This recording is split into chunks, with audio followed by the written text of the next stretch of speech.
Het dorpje Wiewert in Friesland heeft zo'n 275 inwoners. 7 straten waar huizen en boerderijen aan liggen, maar ook deze kerk. En precies hier gaat het om in de video. Want in deze hervormde kerk aan de rand van het dorp, daar ligt het geheim van Wiewert.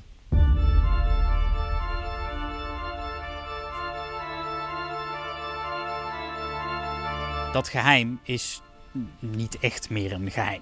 Het gaat om 4 mummies. Echte mummies. Even tussendoor, vind je dit soort video's nou leuk, dan mag je je altijd abonneren op dit kanaal. Deze video's kan ik maken dankzij de leden van dit kanaal. Meer informatie vind je op weetjedatokweer.nl. Dankjewel daarvoor. Terug naar de mummies.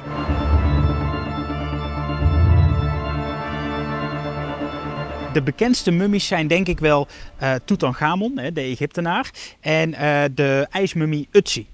Mummies worden overal ter wereld gevonden. Maar zoiets verwacht je toch niet in Nederland, in het kleine dorpje in Friesland. Ja, en toch is het waar. Ik leg het je uit. Zeker weten doen we het niet, maar het verhaal gaat als volgt.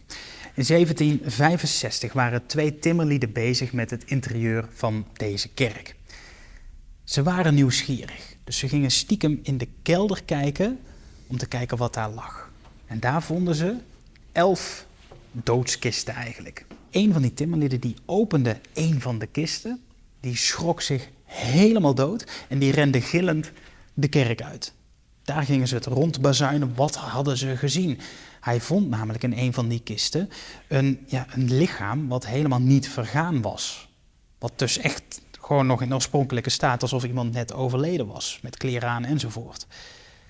Dat werd dus rondverteld. Toen gingen andere mensen ook kijken. De andere kisten werden geopend en er werden allerlei lichamen gevonden, die op natuurlijke wijze waren gemummificeerd.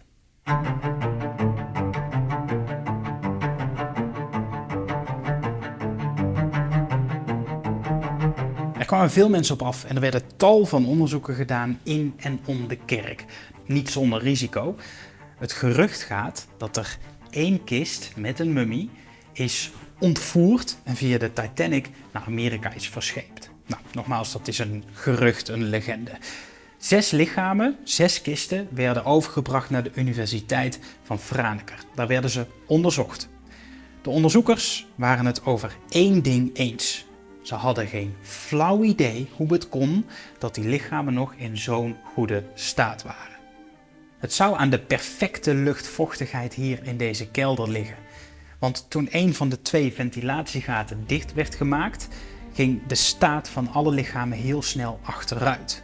Nou, om dat verhaal te testen, hebben ze dode dieren aan het plafond gehangen. Dus binnen de kortste tijd hingen hier vissen, hazen en zelfs halve varkens.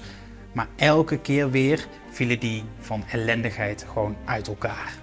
1 kat, 3 vogels en 4 mummies. En de overblijfselen van het onderzoek van de Universiteit van Franeker verzameld in 1 kist. Maar waar komen deze mummies nou vandaan?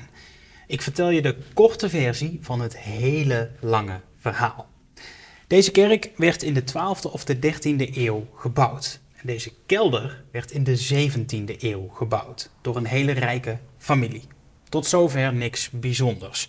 Tot ongeveer de helft van de 17e eeuw. Toen kwam er een Franse predikant, Jean de Labadie, naar Nederland.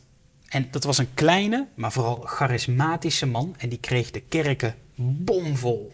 Maar hij ging al heel snel naast zijn schoenen lopen. Hij was heel radicaal, een soort kleine dictator. Hij startte een gemeenschap, de Labadisten. Dat werd meer een soort secte, dus ze moesten naar Duitsland vluchten. In 1675 kwamen ze terug in Nederland met inmiddels zo'n 160 volgelingen. Waaronder 3 afstammelingen van die rijke familie die deze kelder heeft laten bouwen. Deze 3 afstammelingen die regelen dat de groep een familiekasteel mag gebruiken voor hun secte. Nou, de grote kerken in Friesland zijn het daar niet mee eens, maar ja, ze doen het toch. Er ontstaat een soort van afgesloten gemeenschap, een afgesloten dorp tussen alle andere dorpen. Volledig gekleed in het zwart. En die leden die kwamen overal vandaan. Duitsland, Italië, Spanje, Frankrijk, België, Engeland, Noorwegen. Overal, behalve Friesland.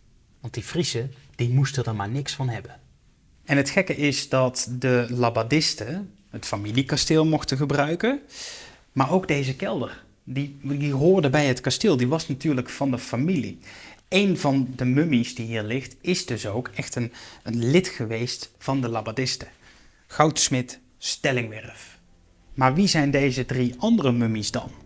Dat is nog steeds een raadsel. We weten zeker dat ze zo rond of net na 1600 zijn overleden. En van deze 2 mummies weten we dat deze is overleden aan een kaakabsces met hevige pijn. En die is overleden door tuberculose.